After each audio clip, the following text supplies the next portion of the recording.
Shalom, saudara-saudara yang dikasihi Tuhan Yesus Kristus. Salam sejahtera dimanapun Anda berada. Damai sukacita melalui Roh Kudus kiranya senantiasa melimpah di dalam hati dan kehidupan kita. Masih ingat Bapak Ibu Saudara, Remanit, renungan 5 menit, waktunya sedikit, berkatnya selangit. Kali ini kita akan mengambil di dalam kitab Amsal 11 pasal yang ke-11. Demikian bunyi firman Tuhan.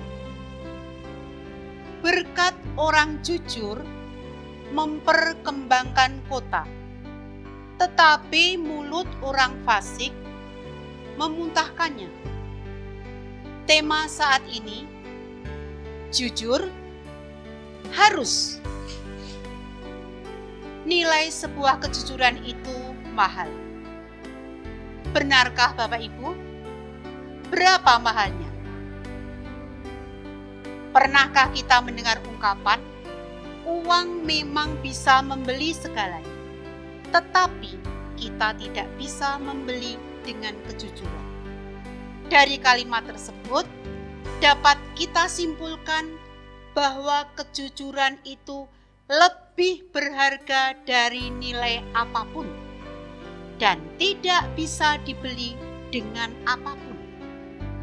Namun faktanya, banyak orang menggadaikan kejujurannya dengan harga yang murah.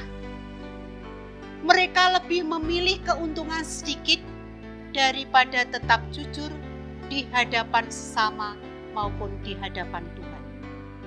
Sebut saja Rio, maaf ya kalau ada yang mungkin anak jemaat bernama Rio, ini hanya sekedar saja.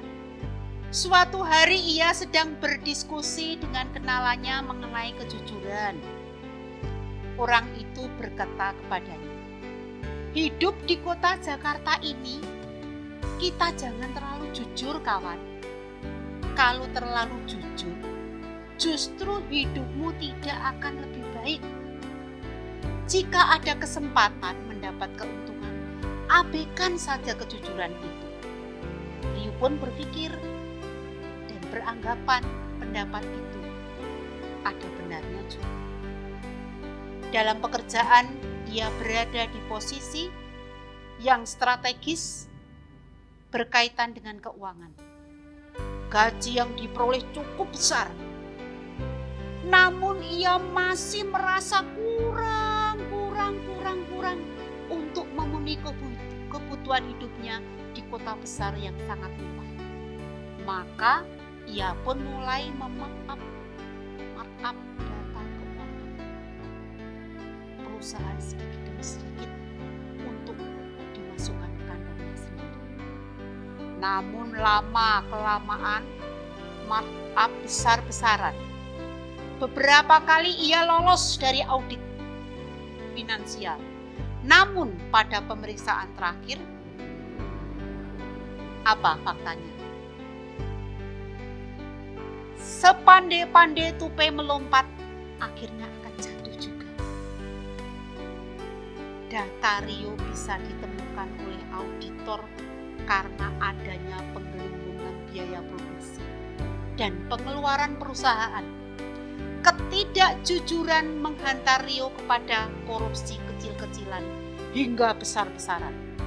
Dan akhirnya bisa ditebak Bapak Ibu, kalau korupsi ketahuan, berkas sudah dimasukkan, maka jawabannya adalah rumah prodiu atau disebut penjara. Maaf, jangan sampai kita ke sana ya.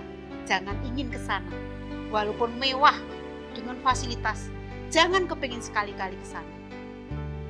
Percaya sama Tuhan, kalau kita berkata jujur dan bersikap yang baik, kita akan terhindar dari semua itu. Bapak Ibu Saudara yang terkasih, banyak orang tertipu, banyak orang menipu dengan konsep dunia yang menawarkan hidup mewah melalui meraup keuntungan yang besar. Walaupun harus menerjang kejujuran. Buktinya bisa dilihat. banyak pejabat yang korupsi, dan juga muncul berbagai penipuan. Contohnya seperti investasi bodong. Jadi yang bodong bukan hanya wudel ya, tapi investasi disebut bodong. Papa minta pulsa, penipuan SMS dan sebagainya. Yang mengatasnamakan kebutuhan hidup, mereka rela membohongi, menipu, dan memalsukan. M3. Yang sangat disayangkan, ada juga orang-orang yang mengaku hamba Tuhan dan anak-anak Tuhan, namun ternyata bermaksud menipu demi memperkaya diri. Apakah Tuhan terlalu miskin untuk memberkati kebutuhan hidup manusia? Tidak.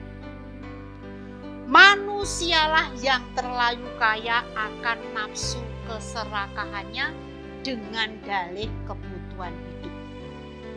Kalau kita percaya bahwa Tuhan itu maha kaya, maka segala berkat seberapapun besar disyukuri, itu akan dicukupkan oleh berkat Tuhan. Amin Bapak Ibu. Ya. Memang ada banyak orang yang diizinkan Tuhan hidup dalam kemiskinan. Loh, kalau begitu Tuhan itu tidak sayang kepada hambanya. Siapa bilang? Tuhan semua sayang kepada hambanya, baik yang miskin, baik yang kaya, baik yang buruk, baik yang cantik, maupun yang ganteng. Namun bukan berarti dapat mengabaikan kejujuran. Adanya kemiskinan diizinkan terjadi dalam hidup kita bisa disebabkan oleh beberapa hal. Alam, kebodohan, dungu, kelemahan, bencana, dan sebagainya. Maksudnya, agar yang diberkati memberkati yang berkekurangan, juga yang sebagai bentuk ujian hidup. Sehingga barang siapa yang bertahan dengan nilai-nilai kejujuran, semangat, dan kerja keras, pasti menjadi pemenang kehidupan. Ketidakjujuran hanya memberikan keuntungan materi sesaat saja, tapi kejujuran akan mendapatkan kepercayaan dan kehormatan. Tuhan mau kita hidup berkarakter jujur, bukan hidup di balik kemunafikan, kamuflase, dan kebohongan. Prioritaskanlah kejujuran di dalam kehidupan kita. Sebab Tuhan tahu hati kita yang paling dalam. Walaupun hati berkata tidak, tapi hatinya berkata iya. Walaupun mulut berkata iya, tapi hatinya tidak, Tuhan tidak bisa dibohongi. Mari Bapak Ibu saat ini, siapapun Anda yang sedang terpuruk, yang kemarin telah melakukan kebohongan, ketidakjujuran, detik ini juga belajarlah tentang kejujuran seperti yang dilakukan Tuhan Yesus. Mari kita berdoa.